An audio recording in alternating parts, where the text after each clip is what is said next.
안녕하세요. 저는 30대 여성이며 아들을 키우고 있는 사람입니다. 저는 인생에서 큰 변화를 마주하고 있습니다.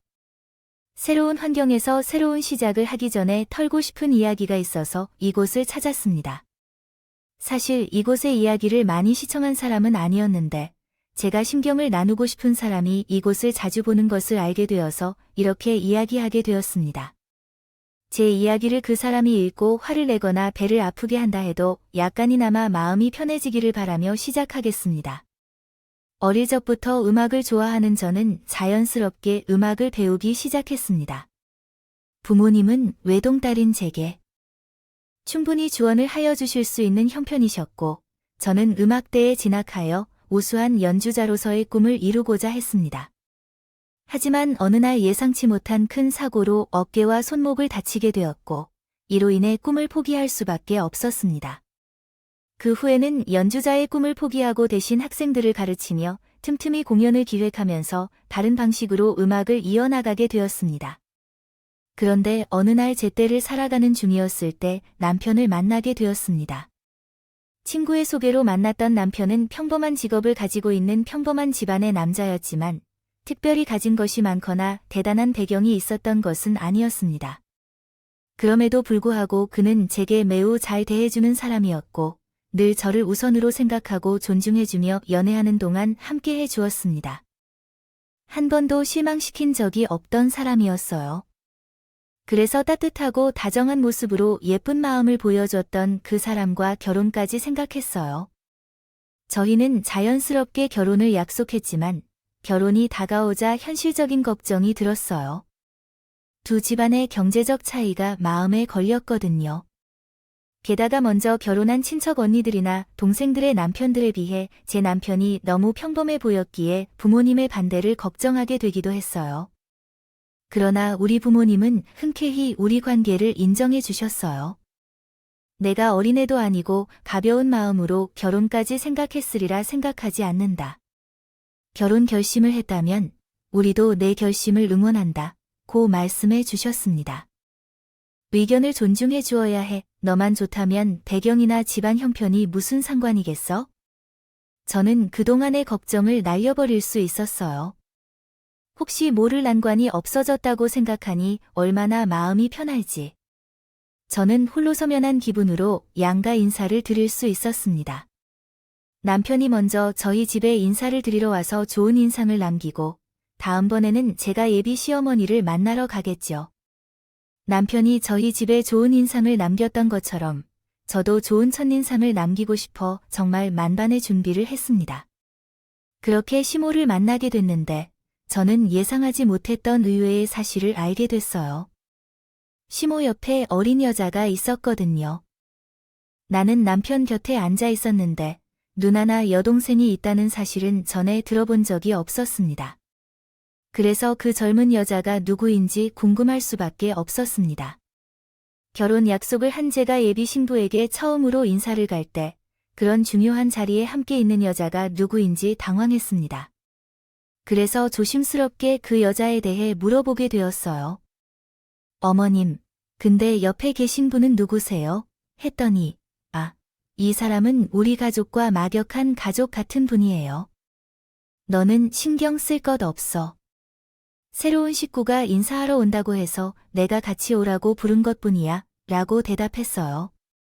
가족도 아니지만 가족처럼 지내는 관계인지는 모를 일이었고, 시은은 내가 궁금해하는 것에 시원한 대답 대신 알쏭달쏭한 이야기만 했지요.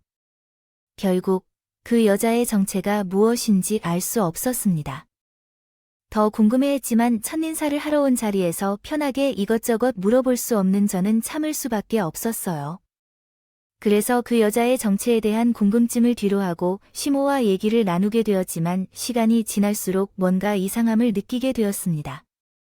결혼 허락을 받으러 온 상황이었으니 당연히 제게 관심이 집중되어야 하는데 시모는 제게 궁금한 것이 없는 건지 나를 제대로 주의하지 않고 옆에 있던 그 여자와 대화하기에 정신이 팔려 있었어요. 중요한 이야기를 괜히 그 자리에서 해야 할 필요도 없었는데 말이에요. 순식간에 삽화되어 버린 저는 그 상황을 어떻게 다뤄야 할지 난감했어요. 남편도 당황해했는지 어떻게든 시모의 주의를 끌어 우리의 결혼 이야기를 해보려 했지만 시모는 끝까지 우리 결혼에 관심이 없는 모습이었습니다. 우리 결혼을 반대하는 것은 아닌 듯했지만 그렇다고 제대로 수락한 것처럼 계속 애매하게 얘기를 넘기더라. 현도 나이가 있으니 결혼할 때가 되었지만 요즘 사람들이 결혼을 그렇게 급하게 하진 않아. 저희 연애한 기간이 짧은 것도 아니고 저희끼리 충분히 결혼 이야기를 나눴어요. 엄마는 이미 시몬의 부모님께는 인사도 드리고 결혼 허락도 받았고요. 엄마도 전에는 분명 제가 결혼하는 거 좋다고 하셨는데 갑자기 왜 그러세요? 어머님, 제가 어떤 일로 인해 마음에 드는 것이 없어서 그러시는 건가요? 제가 뭘 마음에 들지 않는다고 한 적은 없는데요. 이렇게 한 번 본 것만으로는 사람을 어떻게 알 수 있겠어요? 사람 간의 관계는 시간이 오래 걸려서 서로를 알아가는 게 맞지 않나요? 그래서 엄마가 이제서야 제 결혼을 반대하신다는 건가요? 아니요. 내가 언제 반대했다고 했어요? 결혼은 너희들이 스스로 결정하는 것이고 난 잘 몰라서요. 돌아와서 말하는 것인지 아니면 우리 스스로 해달라는 말씀인지 정확히 무슨 말을 하고 싶어 하시는지 모르겠지만 시은처럼 장난처럼 애매하게 넘기는 말만 하셨어요. 결국 우리는 일방적으로 우리 결혼 의사만 전달했을 뿐 제대로 결혼 허락을 받지 못했습니다. 못했어요. 대체 이게 무슨 상황인지 왜 그러는지 황할까요? 남편도 제 기분을 이해하는지 저에게 많이 미안해했어요. 미안해, 지은아. 엄마가 대체 왜 그러시는지 모르겠네. 분명 전에 말씀드렸을 때는 별 말씀 없으셨던데. 엄마가 예비 며느리를 만난다고 긴장을 해서 그러시나 봐. 아직 어색해서 그러시는 거니까 너무 신경 쓰지 마세요. 아무리 어색하다고 하시더라도 그렇지 어머님. 끝까지 나에 대해선 아무것도 안 물어보신 거 알아요. 애초에 대화하는 내내 그 여자만 쳐다보고 계시는데 나한테 관심 줄 시간이라도 있으셨겠지만 좀 해봐. 아까 그 여자는 대체 누구야? 너 분명 외동 아들이라고. 결혼에 대한 정확한 답변을 받지 못한 것이 있었어도 시모의 행동 때문에 더 화가 났어요. 예비 며느리가 인사에도 눈길 하나 주지 않고 오직 그 여자만 챙긴 시모의 행동이 마음에 걸렸습니다. 그래서 남편에게 물어보지 않을 수 없었어요. 아무것도 안 했다고 말할 수 없다면 그런 상황이 아니에요. 그렇다면 저에게 누구인지 말해줘야죠. 어머님은 그 여자만 챙기시면서 가족 같은 사이라고 하시는데 남이 보기에는 그 여자가 며느리인 줄 알 수도 있겠어요. 그러니 며느리가 될 사람은 누구인지요? 너는 그게 무슨 말이야? 정연이는 어릴 적부터 알던 애로서 살았어. 정연이가 아저씨랑 둘이 있었는데 아저씨가 회사를 그만두시면서 우리 엄마가 정연이를 돌봐주셨어. 그래서 나랑 정연이는 어부처럼 같이 지냈어. 그러다가 정연이가 고등학교를 다닐 때 유일한 가족이었던 아저씨가 돌아가시면서 고아나 마찬가지가 됐어. 아직 성인도 안 됐는데 혼자가 됐으니 얼마나 안타까웠을까? 그때부터는 엄마가 정연이를 딸처럼 생각하면서 더 챙기게 됐지.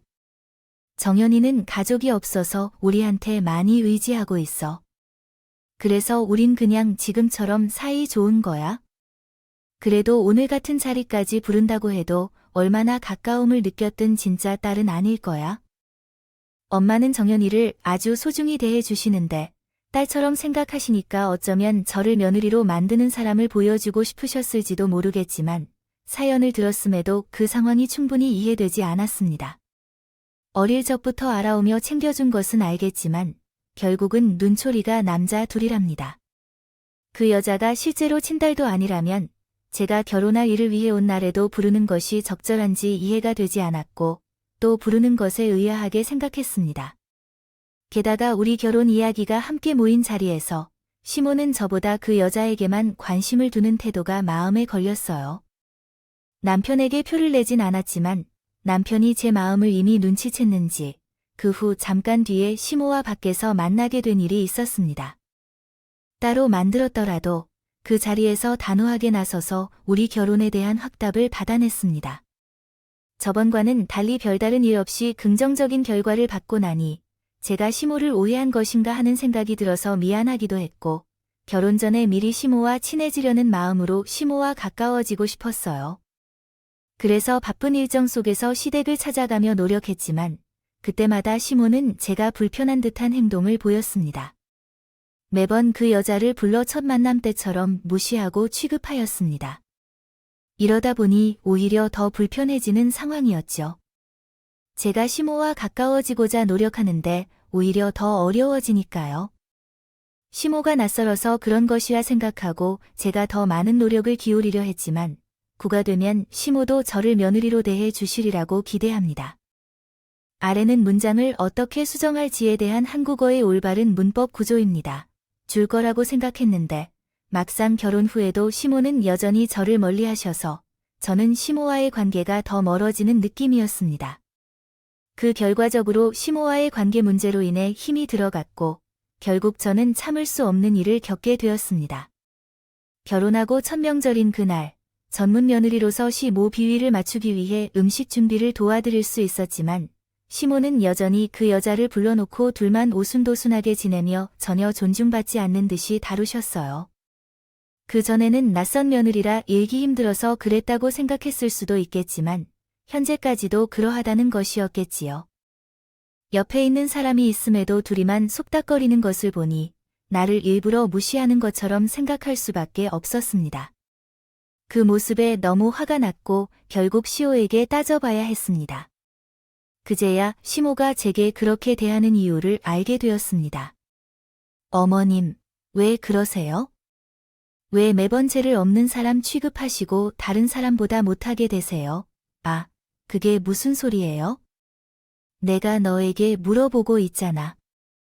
지금도 그러시고 매번 그러셨잖아요. 저는 어떻게든 어머님과 가까워지려고 노력하는데 어머님은 아마 제가 싫어하시는 것 같아요. 제가 어머님에게 실수한 게 있나요? 정말 왜 그러시는 건가요? 이유가 뭔지라도 솔직하게 말씀해 주세요. 아유, 너가 얘기를 꺼내니 나도 말하려고 해. 나는 내가 아주 불편하다. 내가 나에게 이러니저러니 떠드는 걸 보면 한참 어린애처럼 자신을 얼마나 대단하게 여기는지 생각해. 그리고 내가 괜히 주눅이 든다. 너는 내 생각해서 나를 스스로 도와주려는 건지 모르겠지만 나는 내가 그럴 때마다 나를 무시하는 것처럼 느껴져. 부잣집에서 섬세하게 자란 너가 나를 얼마나 조소하게 여기는지, 그게 어떻게 우습게 보이는지 상상해봐. 아니, 이런 말을 해야 하는데 다 못 배운 내 탓이겠지만 그렇게 말을 속으로 삼켰는데 결국 너는 따져서 이런 소리를 꼭 들어야 하는 건가? 아, 청년들과 있으면 마음이 편하고 좋지만 내 앞에서 괜히 뭔가 잘못한 것처럼 주눅이 드는 나를. 어머니가 하는 말이 시모가 자신은 아무것도 배운 것이 없고 소유한 것도 없는데 자신을 열등하게 느끼게 하는 말이라고 했어요. 아내의 탓으로 자주 열등감과 이기적인 감정을 느끼게 되고 자신의 말과 행동이 자신을 비하하는 것처럼 느껴지며 자신이 어리석다고 느끼게 되어 마음이 편하지 않다고 했어요. 그러나 그 여자와 함께 있으면 편하고 즐겁다는 것을 보면 시모가 그 여자와 감정적으로 가까움을 느끼는 것을 깨닫게 됐어요. 그러한 이유 때문에 사람들을 차별하고 며느리를 싫어한다는 것은 어이없었지만 여전히 시어머니를 존중하고 더 노력해야겠다고 생각했습니다. 내가 무시하거나 장난치지 않았다는 오해를 해소하고자 노력할 것입니다. 살갑게 굴려고 예쁘게 받아주려 노력하는 보기도 했지만 시모는 그때의 대화 이후로 더 이상 저를 무시했어요.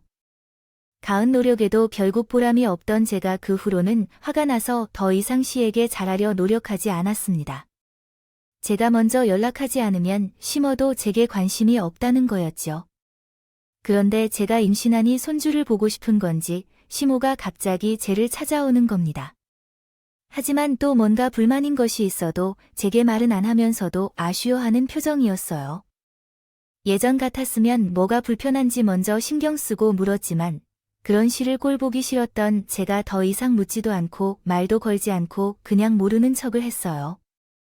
자기 자격심 때문에 괜히론지 종알할게요. 죄 없는 나를 미워하는 시모와 나도 더 이상 잘 지내고 싶었어요. 괜히 임신 중에 그런 일에 신경 쓰고 싶지 않았던 나는 시를 멀리하며 마음의 안정을 얻고 무사히 출산을 할 수 있었습니다. 그러다 아이가 돌이 지났을 무렵 갑작스러운 사고로 혼수 상태에 빠졌어요. 어쩌다 사고가 난 건지 기억도 없는데 사고 이후로 제 옆에 계셨던 친정 엄마가 깨어난 나를 보고는 사고를 당하고 무려 2달 만에 일어난 거라고 하시더라고요. 그렇게 깨어난 나는 일어나자마자 당연히 내 아이부터 찾았습니다. 엄마, 승현이는 어디야? 우리 승현이 괜찮아? 얘는 황서방이 데리고 있지. 승현님. 괜찮아요. 그러니까 우리가 너를 돌보는 동안 너희 시댁에서 승현이를 챙겨주셨어요. 제가 누워있는 동안 남편이 시댁에서 아이를 돌보고 있었다고 했었어요. 아이가 걱정되고 보고 싶었던 저는 남편에게 아이를 병원까지 데리고 와달라며 전화를 했어요. 그런데 2달 만에 깨어난 제 전화에도 남편은 별로 놀라지 않는 듯 했죠. 여보, 나야 회사 마치면 승현이 좀 데리고 와줘. 데리고 와 달라고. 그게 무슨 말이야? 지금 집에 승현이랑 같이 있는 거 아니야? 엄마가 데리고 나갔어. 남편은 바로 어제처럼 저와 통화한 것처럼 자연스럽게 전화를 받으며 제가 집에 있는 게 아니냐고 물었어요. 그러다가 갑자기 무언가를 깨달은 듯이 엄청나게 당황을 하며 그제서야 제가 일어난 것에 놀라며 시작했습니다. 여보, 당신이 깨어났어요. 정말, 당신이에요? 근데 방금 무슨 말이에요? 집에 있었다고요? 아닌데요. 저가 너무 놀라서 그래요. 아무튼, 저 지금 병원에 가야 할 것 같아요. 이해할 수 없는 말을 하며 전화를 끊는 남편이 이상하고 수상하게 보였어요. 도대체 누가 날 착각해서 당신이에요 하고 승현이랑 같이 있다고 말하고 있는 건지 모르겠어요. 하지만 제가 여전히 혼란스러운 상태에서 남편이 이상하다는 걸 감지하고 넘어갈 수 없었어요. 부모님도 걱정해 주시고 깨어난 소식을 듣고 찾아온 지인들로 인해 며칠 동안 혼란스러운 상황에 처해 있었던 것 같아요. 남편이 수상하다는 걸 생각하니 여러모로 이해가 안 되었어요. 다시 느끼게 된 것은 승현이를 데려와 주세요라는 제 부탁에도 가은 핑계를 내며 계속해서 미루고 있는 남편과 시모의 변명 때문이었어요. 보기엔 승현이를 데리고 왔어요. 오늘 정말 데리고 오려고 했는데 승현이가 감기에 걸려서 다 나으면 그때 데리고 올게요. 또 맨날 다음에. 혹시 우리 승현한테 무슨 일이 있는 거야? 벌써 일주일이라니 어떻게 일주일 동안 매일 모이는 이유가 생겼어요. 당신이 승현이를 보고 싶어 하는 마음은 알지만 상황이 그런데 어떻게 하죠? 아이가 아픈데 그 아픈 아이를 찬바람까지 세게 하면서 데리고 올 순 없는 거잖아요. 그리고 일은 무슨 일인데요? 당신도 영상통화로 승현이가 아무 문제 없다는 거요. 승현이가 괜찮아지면 그때 바로 데리고 올 거야. 정말, 그래. 지은아, 승현이가 아파서 그러는데 어떻게 데리고 올 거야? 그리고 엄마가 너 깨어나기 전에 승현이가 건강하다는 것도 내가 직접 봤으니까 너무 걱정하지 마. 우선 지금은 내 건강이 먼저야. 그러니까 스트레스 받지 말고 마음을 좀 느긋하게 가져. 친정 엄마는 깨어나기 전에 승현이를 직접 만나고 왔다는 말과 함께 절 진정시키려고 했지만 그래도 남편과 통화했던 그 남편의 수상한 모습이 계속 떠오르며 불안했어요.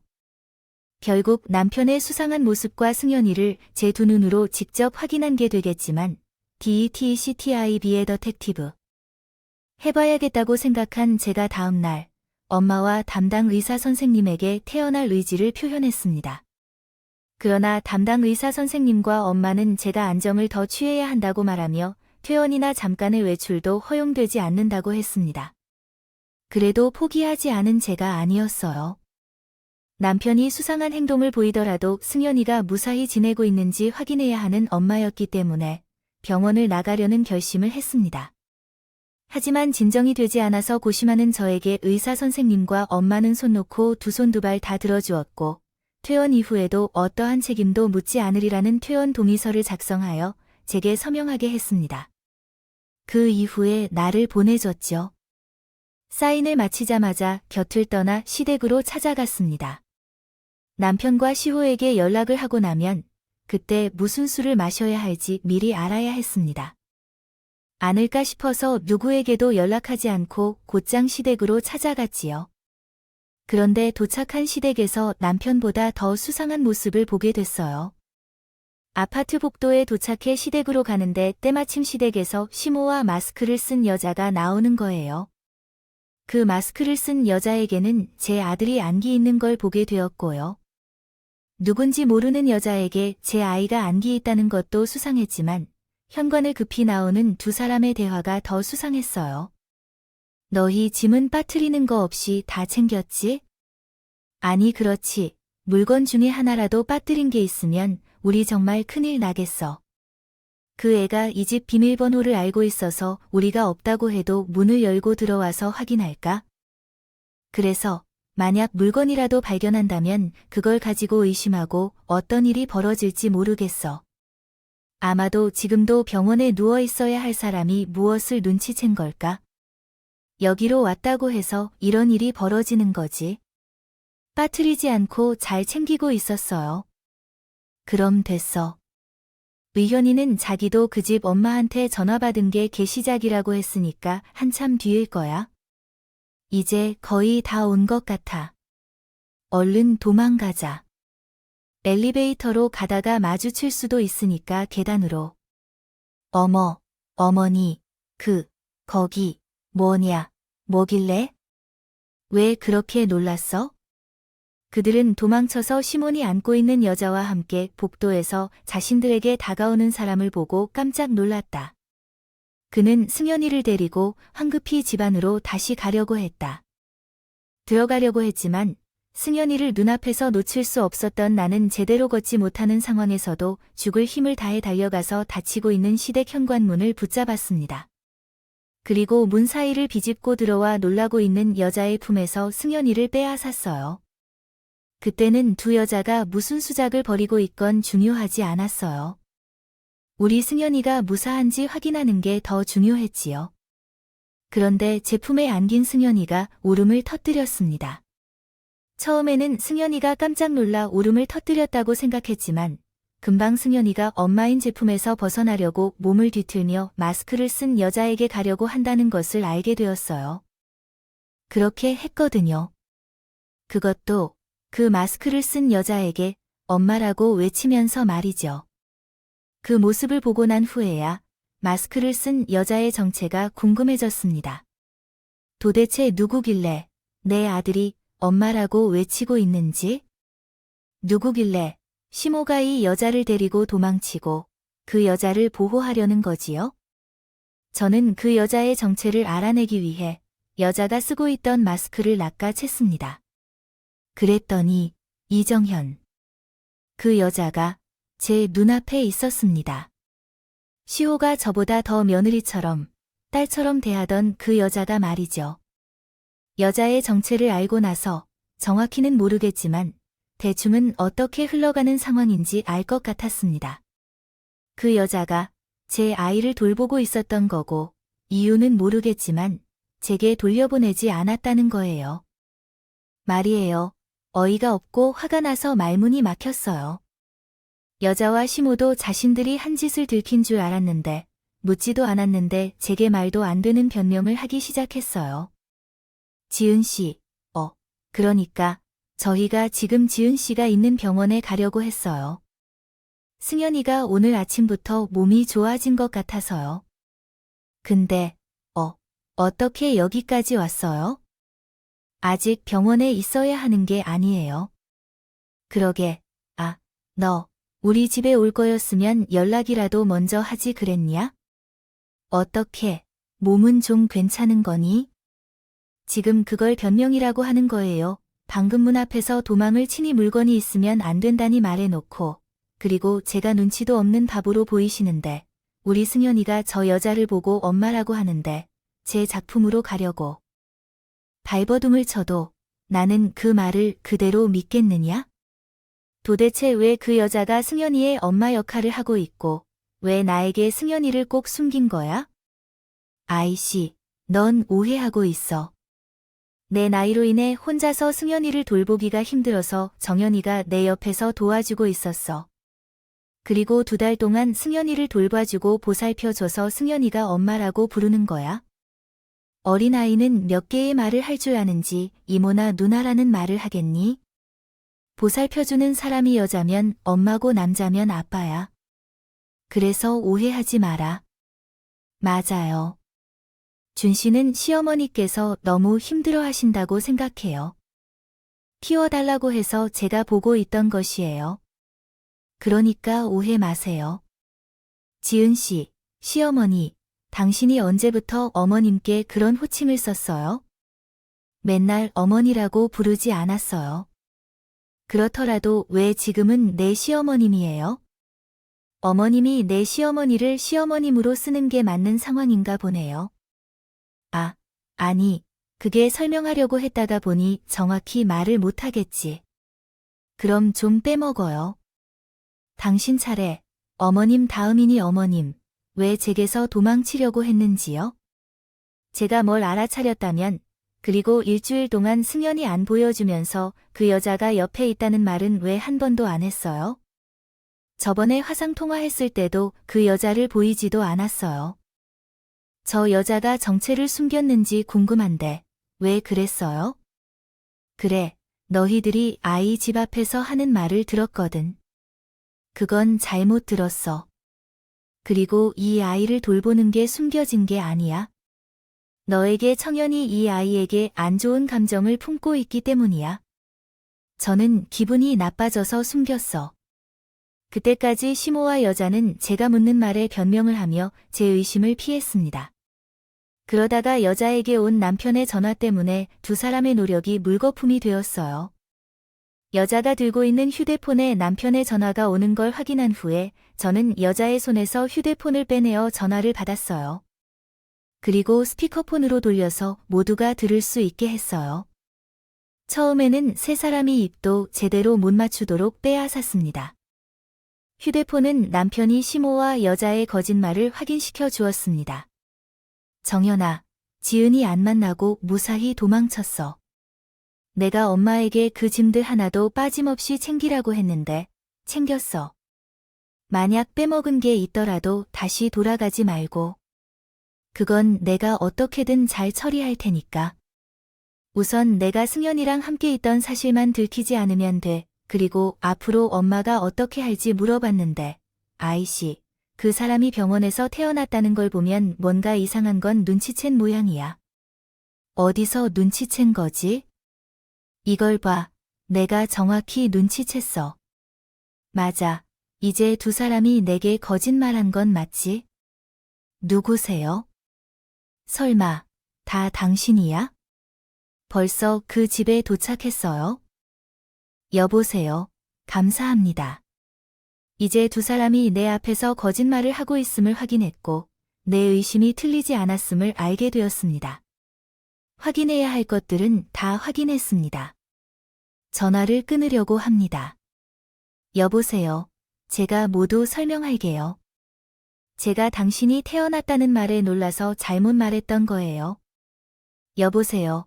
남편이 말한 것까지 듣게 되니 상황이 더욱 분명해졌습니다. 남편이 시어머니의 허락 없이 다른 여자와 살림을 차린 것인지 아니면 시어머니의 지시 아래 2사람이 연결된 것인지는 확실하지 않지만 새로운 사람이 제가 없는 집을 꾸미고 있었다는 것은 확실했습니다. 결론적으로 남편의 행동으로 제게 발생한 상황입니다. 거짓말이 들통나자 시모와 여자는 잠깐 쉬는 틈 없이 떠들던 입을 다물고 고개를 깊이 숙였습니다. 마치 고개를 숙이고 있는 2사람의 뺨을 사정없이 내리치고 싶었어요. 하지만 제 몸도 정상이 아니었고 제 품에 울며 까무러치고 있는 승연이도 있었습니다. 제 몸과 상황이 이렇다 보니 어쩔 수 없이 2사람에게 화풀이하는 건 나중으로 미루고 우선은 친정으로 돌아가려고 했죠. 시모와 여자도 자기들의 잘못을 알고 있는지 차마 쟤를 붙잡지 못했습니다. 그러던 중 병원에서 뛰쳐나간 쟤의 걱정에 친정엄마가 뒤따라와 마주치게 되었습니다. 그때 머리와 가슴 속으로는 별의별 생각과 감정이 다하했습니다. 엄마에게 어떻게 이 상황을 설명해야 할지 망설여서 창피하고 미안했고, 왜 이런 일을 당해야 하는지 억울해 눈물이 터져나올 것 같았어요. 또한 아까부터 요동치던 화가 더욱더 커져갔습니다. 그 상황에서 제 품에 있던 승연이가 제가 아닌 다른 여자를 찾으며 울고 있었으니 엄마 앞에서 제 얼굴이 더 붉게 달아오르고 부끄러워 참을 수가 없었어요. 화가 속에서 참을 수 없던 상태에서 엄마에게 승연이를 맡기고 다시 시댁으로 들어갔습니다. 그리고 들어가자마자 시모의 머리통을 주먹으로 내려 찍었어요. 인정사정 볼 것 없이 말이죠. 당신이지. 당신이 이 모든 일을 꾸밀신다고. 거지라고 해도 상관없어. 황현우 그 자식 인연이나 내가 없는 사이 눈이 맞았다고 해도 당신이 묵인하고 있으니까 이런 일이 벌어진 게 아니야. 그렇게 인연이 좋았으면 진짜 며느리로 삼지 그랬냐. 내가 무식하고 없이 자라서 똑같은 연을 며느리 삼고 싶었으면 진짜게네. 아들과 연을 맺어주지 왜 나한테 이런 일을 겪게 하냐고? 내가 너를 무식하다고 무시했나? 시어머니 대접 안 했냐? 나중에야 나도 널 투명인간 취급했지만 그건 내가 먼저 했잖아. 내가 날 지독하게 무시하니까 며느리 대접은 무슨 취급도 안 해주니까 그랬던 거 그렇다고 해도 이게 말이나. 그러더니 10년도 아니고 1년도 아니고 단 2달밖에 안 지났는데 그 2달 동안 날 죽은 사람 취급하며 그 여자를 욕하고 우리 승연이를 내 외동아들로 만들겠다며 너를 가만두지 않겠다고 말했었어. 지금까지 쌓인 것들을 오늘 다 분풀이할 테니 시모의 머리를 주먹으로 내리찍은 후 머리카락을 뽑고 뺨을 때리며 발로 차며 내가 할 수 있는 분풀이를 모두 다 했어. 그때 옆에 있던 여자가 나를 말려 시작했어. 지은 씨, 이러지 마세요. 아, 지은 씨, 시어머니가 되는 분이세요. 아무리 화가 나서 그러지 말아야 해. 효은이 미쳐버렸다. 맞아, 그래. 그러니까 이제 너를 맞추자. 네 새끼도 문제야. 너도 그 여자랑 처음부터 속였던 거 알았니? 결혼 인사할 때부터 낀 것, 안 낀 것 다 개입해가며 일부러 내 존재를 부각시켰는데. 아니었어. 내 신경을 일부러 건드린 것, 나도 알았을 줄 알았지. 아니라고, 재은 씨, 그렇게 하지 마. 나는 나를 말리려는 여자에게도 찌르러 갔어. 그리고 시호에게 한 일처럼 여자를 잔인하게 때리기 시작했어. 나중에 정신 차렸을 때 시모가 여자를 살려보겠다며 내 몸에 손대자 매 맞아야 했을 뿐이었어. 시어도 다시 제 손에 잡혀 수모를 당하게 되었어요. 그 알리를 벌이고 있는 도중에 밖에 있던 친정 엄마가 시댁으로 들어왔습니다. 친정 엄마는 당시 무슨 일이 벌어지고 있는지 몰랐기 때문에 내가 시모를 때리고 있는 것을 보고 무작정 말리려고 했어요. 그러던 중 나와 남편이 몸싸움을 벌이고 있는 모습을 보고 상은 붙잡을 수 없을 정도로 엉망이 되었죠. 그때 친정 엄마가 소리를 질러서 몸싸움을 하는 사람들을 멈추게 했습니다. 그만 좀 하라고. 이게 무슨 일이야? 지연아, 너는 왜 시어머니의 머리턱을 잡고 있고 자네는 무슨 설명을 하고 있단 말이야? 하겠다고 하는 도중 도대체 어떤 일이 일어나서 이렇게 혼란스러운지 설명해 주세요. 왜 딸이 병원에 누워있는 도중 시어머니가 머리카락을 잡고 사돈에게 뭘 잘못했다고 욕을 내는지 설명해 주십시오. 엄마, 이렇게 되게 된 이유를 알아야 합니다. 남편에게는 선택의 여지가 없었습니다. 숨겨도 언제까지 숨길 수 있는 일도 아니었기 때문입니다. 결국 남편은 모든 사실을 솔직하게 밝혔습니다. 죄송합니다. 이 맥락에서 지은이가 병원에 있던 동안에는 어떤 일이 있었나요? 조금 있었어요. 그게 무슨 일이냐고 꿈을 대서 안 돼, 얼른 말해. 저 지은이 자리를 여기 있는 사람이 대신하고 있었어요. 저한테도 그렇고 승연이한테야 말은 똑바로 해야 되지. 자리를 대신했다고 애매하게 말하면 우리 엄마가 좋게 생각할 수도 있잖아. 엄마는 여자이고 우리 시모가 결혼 전부터 끼고 돌던 여자야. 여자가 심은 대로 사는 것처럼 배운 것도 집안도 부족하다면서 왔을 때부터 내 앞에 두고 끼고 돌던 여자인데 결혼 인사하는 날이 아니야. 결혼 전에 시모와 친해지겠지. 나는 그동안 집에서 완전 투명한 존재였어. 취급당했다며 며느리 앞에 두고 그 여자가 자기 집 안으로 들어와야 한다는데 그게 무슨 뜻인 걸까요? 그래도 나는 이 집의 며느리로서 잘 해보려고 노력했지만 어떻게 해도 끝까지 쳐다보지 않으니까 너무하다 싶어서 시호랑 척을 졌다고 거기까지만 한 걸로 여기자고 했어요. 우리 승연이를 낳고 잘 돌보고 있으니까요. 하지만 나는 깨어나 그날 전화했더니 상대방이 너무 소심하게 전화를 받아서 나랑 아침까지 함께 본 것처럼 이야기했어. 그러다가 상대방이 내가 누구인지 깨닫고 아차 싶어하는 걸 보고 당황했어요. 이게 너무 수상하게 느껴졌지만 나도 깨어나 정신이 없어서 그냥 지나치려고 했어요. 넘어갔지. 그러다 엄마가 아는 것처럼 이 사람은 핑계를 대고 승연이를 안 데리고 왔고 그게 너무 이상해서 집에 왔더니 시호랑이랑 여자랑 승연이를 데리고 도망가려는 거야. 자기들 입으로 그랬어. 날 피해 도망간다고. 그러다 나랑 딱 마주치고는 집 안으로 피하려는 걸 내가 붙잡은 거지. 그때부터 거짓말을 또 했는데 사람이 이 여자한테 전화해서 내가 집으로 가니까 도망치라고 하다가 결국 전부 거짓말이었다는 게 밝혀졌고 여기 세 사람 우리 승연이를 데려가서 자기들끼리 살 준비하고 있었어. 아니, 벌써 살고 있었지.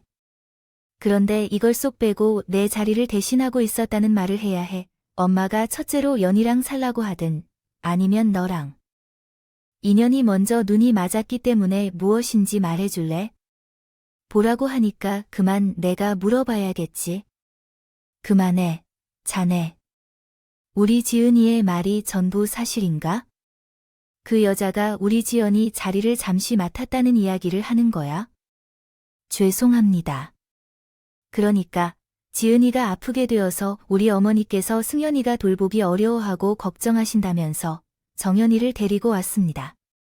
저랑은 어릴 때부터 가게지라서 전 별 생각이 없었지만 정연이가 우리 집에서 생활하고 난 뒤 어머니께서 한창 모성애를 느끼는 승연이의 걱정을 향해 승연이 엄마의 자리를 오래 비울 수 없다고 말씀하셨어요.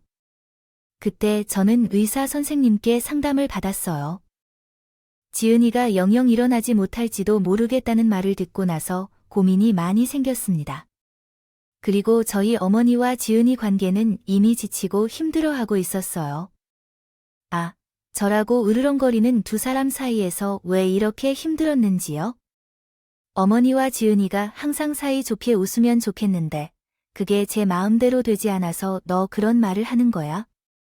그래서 생일이나 명절 때마다 내 자리를 차지하고 있는 것에 대해 엄마가 무시하는 것을 보면서 가만히 모르는 척했었나 봐. 내가 사이 좋은 고부관계를 원했다면 그걸 위한 노력이 필요해. 내가 무엇을 해왔는지, 얼마나 노력했는지 내가 무슨 말을 해도 별다르지 않다며 엄마가 날 며느리로 생각하고 쟤는 딸 같다고 그렇게 생각하는구나.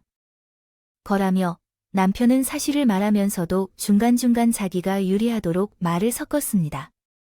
그 꼴을 볼 수 없었던 저는 남편이 헛소리를 할 때마다 끼어들며 제대로 된 사실을 엄마에게 말했어요. 그러자 남편도 제 눈치를 보면서 최대한 사실대로 말할 수밖에 없었죠. 지은이 말도 사실이지만 두 사람이 사이좋게 지냈으면 했던 건 진심이었습니다. 그래서 저도 처음엔 저희 어머니가 정연이와 잘해보라는 말에도 거절하고 지은이가 일어날 때까지 기다리려고 했어요. 근데 시간이 지나도 깨어날 기미가 보이지 않아서 미래에 대해 준비를 해야겠다고 생각했습니다. 승연이를 위해 그래서 지은이 자리를 정연이가 대신했다고 말할 겁니다. 그게 단가씨, 지금 말씀하신 대로 사실이며 전부 사실입니다. 그래요. 제가 들었을 때는 당신이 제게 말한 것처럼 호의를 베풀었고요. 제가 당신과 우리 지은이들과의 대화를 종합하여 간단히 설명해드리면 당신의 어머니는 은지 안 생각했습니다. 결혼 전부터 알고 지내던 그 여자를 며느리로 맞이하고 싶었던 상황에서 우리 지은이가 쓰러지자 승연이 엄마의 자리를 핑계로 당신에게 그 자리를 그 여자가 채워줄 수 있는 제안을 했다는 이야기죠. 그리고 당신은 그 자리에 대해 걱정하셔서 어쩔 수 없이 받아들이게 되었습니다. 여기까지만 놓고 보면 당신의 어머니가 혼자 힘들게 모든 일을 처리하고 결정하도록 만든 것 같습니다. 그래, 지은이가 깨어났을 때 태어난 것 같은 오늘의 사람이 되고 오늘 도망치라고 한 이유는 아마 지은이가 전화를 받았을 때 무슨 이유인 줄 알고 있었기 때문일 거야. 그 여자가 여보라고 불려도 이상하지 않는 생활을 했다는 것이겠지. 또 오늘 도망치라고 한 것도 아이를 돌보는 일 이외에 들키지 말아야 할 이유가 있었기 때문이었고, 아니다면 여기 건물 복도에 사는 이웃이 자네가 그 여자와 최근 어떻게 지내고 있는지 묻을까 하는 거겠지. 그럴 때는 자네가 그 여자와 오랫동안 지내왔다고 말해주면 격이 떨어질 것 같아. 어쨌든 지금 당장 이웃들이 궁금해하지만 최선의 방법은 상황을 조용히 넘어가는 것이지. 지냈는지를 알아내는 것은 쉬운 일이에요. 아무리 구축이라고 해도 이 아파트에는 CCTV가 있겠고 자네와 그 여자를 본 이웃 주민들은 있을 테니요. 결정적으로 자네가 그 여자가 우리 지은이의 자리를 대신했다고 인정했나? 왜 또 변명해보지? 그래, 잘못했습니다. 장모님. 아, 근데 전 정말 지연이 못 일어나는 줄 알고, 또 저희 어머니가 이러다 정연이 마저 놓친다고 하길래. 제가 앞으로 정신을 똑바로 차리겠습니다. 제가 잘못한 만큼 애게 정말 잘하겠습니다. 제발 용서해 주세요. 지은아, 내가 정말 잘못했어. 나 앞으로 정연이를 만나지 않을 거고 엄마한테도 정연이 더 이상 집으로 부르지 마세요. 그러니까 얘기를 꺼내도 나도 할 수 없어요. 그래서 용서해 주세요. 우리 승연이를 위해서라도. 제발. 야, 너 미쳤어. 지금 내 앞에서 모든 걸 시인하고 보고 방인해 달라고. 내가 한 행동이 바람이 아니고 무엇인지. 그것도 내가 고작 2달 동안 자리를 비웠을 뿐인데. 그동안 마음이 변했나? 또 승연이를 팔아. 너 같은 놈은 용서를 구하는 자격도 없어. 너희 엄마랑 전처럼 당해야 한다. 남편은 바람을 피웠다는 것을 인정해 놓고도 뻔뻔하게 저희 친정 엄마에게 빌어왔어요. 그 뻔뻔한 모습에 화가 났던 쟤는 시모와 그 여자에게 행한 것처럼 남편을 단속해 주려고 했습니다. 그러나 그때 엄마가 저를 멈추어 섰을 때 집으로 돌아가자고 했어요. 지은아, 그만하고 집에 가자. 이런 쓰레기랑 상대할 바에는 손만 더럽히지 마라. 얻어맞겠네. 엄마 방금 한 얘기를 못 듣고 있었어요. 저렇게 뻔뻔하게 나오는데 어떻게 가만둘 수 있어요? 그래, 가만두지 않을 거야. 엄마가 그 쓰레기 같은 것들을 가만두지 않을 테니 오늘은 그만 상대하고 가자. 엄마가 꼭 이제까지 있었던 일에 복수할 테니까. 그리고 당신들, 우리가 이렇게 간다고 좋아하지 말아요. 내 딸에게 한 대는 아직도 요만큼이나 치르지 않았으니까. 내가 다른 건 몰라도 우리 딸에게는 물불 안 가요. 당신들이 한 짓 후회하게 해줄 거예요. 별 볼 일 없는 집안 무식한 것들. 사돈 능력 없는 사위 주제 내 딸에게 하는 한 일도 그냥 넘어가지 않습니다. 따라서 이제부터 저는 단단히 서 있었어요. 친정엄마가 세 사람에게 한 이야기를 듣고는 순순히 집으로 따라가게 됐어요. 우리 엄마는 결코 지키지 못할 말을 하는 사람이 아니었기에 저는 세 사람에게 하는 것보다 더 확실한 복수를 엄마가 해줄 거라고 믿고 그 자리를 떠나게 됐죠. 그날 이후 저는 많다 싶을 정도의 변호사들과 함께 이혼 소송을 준비했습니다. 이에 대해 그 정도까진 필요 없다고 말씀드린 적도 있었지만 부모님께서 더 분노하셔서 대규모의 변호사를 고용하게 됐어요. 사실 제와 다른 사람의 이혼 소송에 있어서 증거가 부족해 더 많은 인원이 필요했습니다. 부모님은 이혼 소송에서 한 차례 이미 시모와 남편에게 경제적인 부분을 강조하기 위해 대규모의 변호인을 고용했습니다. 부모님께서는 이혼 소송 이외에도 새로운 사람에 대해 압박을 가하지 않는 방법을 가리지 않았습니다. 이에 남편의 다니던 회사까지 추격하는 일도 있었지요. 부모님은 남편을 쳐다보기만 하는 등 다른 조치를 취하지 않았으나 이것이 사소한 일일지라도 뚜렷한 체격을 지닌 여러 사람들이 남편의 소속 지인들에게 남편의 행적을 파악하는 등 행동을 했습니다. 그 결과 남편이나 회사 동료들이 우려하고 신경 쓰게 되었습니다. 또한 부모님은 돈이 필요했는지 여부를 알 수 없지만 돈을 빌려서 자신의 위치를 유지했던 것 같습니다.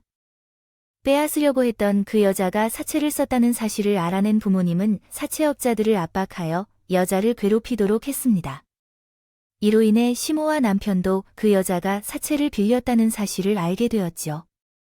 이 정도만 해도 이미 세 사람에겐 충분히 큰 스트레스와 압박으로 느껴질 텐데 부모님은 멈추지 않으셨어요.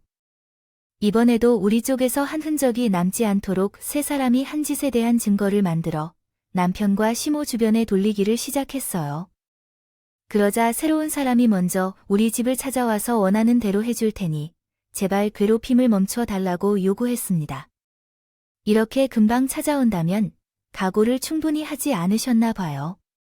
왜냐면 세 사람이 함께 빌기라도 하려고 온 객건데요. 그런 고리한 행동은 아무 의미가 없는데 사돈이나 사모님이 계시다면 어떻게 해야 화를 누구로 지시받을까요? 우리 자녀가 원하는 대로 모두 해드리겠습니다. 제발 용서해 주십시오. 만약 화를 누구에게 드릴 생각이 없으시다면 그 화제는 다 제게 받겠습니다. 제 아들과 이 아이는 죄가 없습니다. 전부 제가 계획하고 꾸민 일이에요. 애초에 제가 말을 꺼내지 않았다면 그런 일은 없었을 테니까요. 아직은 사돈인 분책을 보는 시간인데 드라마를 보고 있는데 한물간 TV 대사를 외우고 있는 것 같아요. 그렇게 말하면 제가 크게 감동해서 당신들이 내 딸에게 저지른 죄값을 사해줄 거라 생각했어요. 아니면 사돈은 직접적으로 괴롭힘을 당하지 않는다고 생각해서 그런 말을 하는데 저희 남편이 괴롭히고 있는 중입니다. 아들을 아끼는데 괴롭힘을 당하는 것을 지켜볼 수밖에 없는 저희는 괴롭힘을 당하는 능력도 없고 용기도 없어서 도와줄 수도 없습니다. 그저 무기력함 때문에 지켜볼 뿐입니다. 그래서 허튼 소리 하지 마세요. 저는 당신 아들과 그 여자가 더 많은 값을 받길 원한다면 괴롭힘을 당하는 수위를 올려볼 것이니 이를 알아두세요. 저도 아셔야 합니다. 아이씨 사모님, 제발 용서해 주십시오. 장모님, 정말 잘못했습니다. 그러니 제발 용서해 주세요. 이렇게 계속되면 회사에서도 잘릴 것이고 주변 사람들도 다 떠나겠지만 벌 받아야 하는 것은 알겠지만 이 정도까지 되는 것은 과하다고 생각합니다. 너무하지 않습니까? 정말로 비디라도 독촉해야 하는 정도인가 싶을 만큼 몸무게가 15kg나 줄었습니다. 이러다 사람이 끝없이 몰아붙겠다고 해서 저희가 죽어야 그제야 멈추겠다며 협박을 하는 겁니까? 용서를 바란다면 내가 협박하러 온 게 분명하군요. 그럼 죽어도 될 사람이 3명이나 있으니까 1명부터 이 세상을 떠나게 하고 나서 내가 멈출지 보자고. 죽으면 끝나는지 확인해보자. 내가 말했잖아. 나는 물벌을 안 가리는 게 아니라 내 딸의 일이니까 당연히 물벌을 안 가리는 것도 있을 테고 내 딸에게 벌어진 일은 내 책임이라고 생각하니까 더더욱 멈출 수 없어. 나도 능력도 집안도 별로인 너를 내 딸과 결혼시키지 않았다면 그래도 따질 거 다 따진다면 내 딸이 이런 일을 겪지 않지. 생각한 것은 아니지만 내 딸에게 미안하고 부끄러웠어. 그래서 이 문제로 시작하게 됐어. 그러니까 무슨 말을 해도 협박을 해도 너희가 마음대로 하세요. 엄마 집까지 찾아와 무릎을 꿇고 비는 세 사람에게 틈이 없었죠. 그런데 그렇게 되자 세 사람과의 관계가 분열을 시작했어. 이렇게까지 된 일에는 서로의 잘못이 있다고 생각하며 우리 집 뒤뜰에서 싸우는 소리를 들을 수 있었어. 그때야 제 속이 막힌 것이 풀리는 느낌이었어. 남편과 이혼해도 세 사람이 가족이 될 거라고 생각했는데 이혼 판결이 나기 전에도 계속 말다툼을 했었거든. 그리고 결국 그 여자와의 관계는 완전히 끊어진 것 같았어.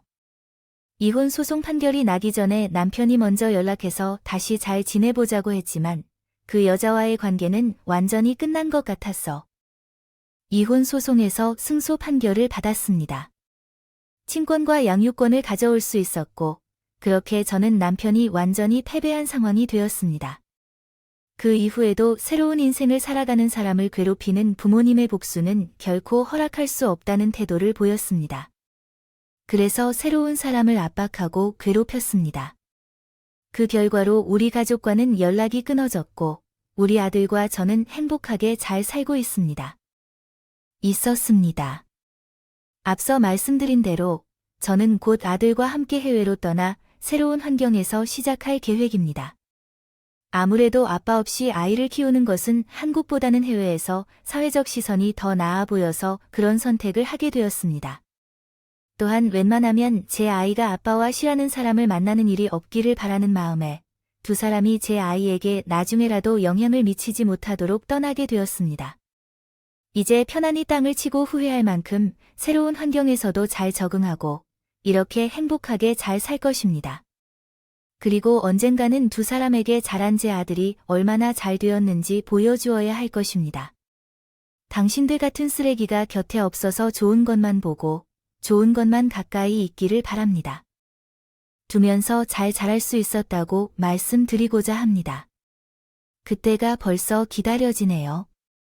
그럼 제 새로운 출발에 모두 응원해 주셨으면 좋겠고요. 전 이만 사연을 마치겠습니다. 긴 글 읽어주셔서 감사합니다.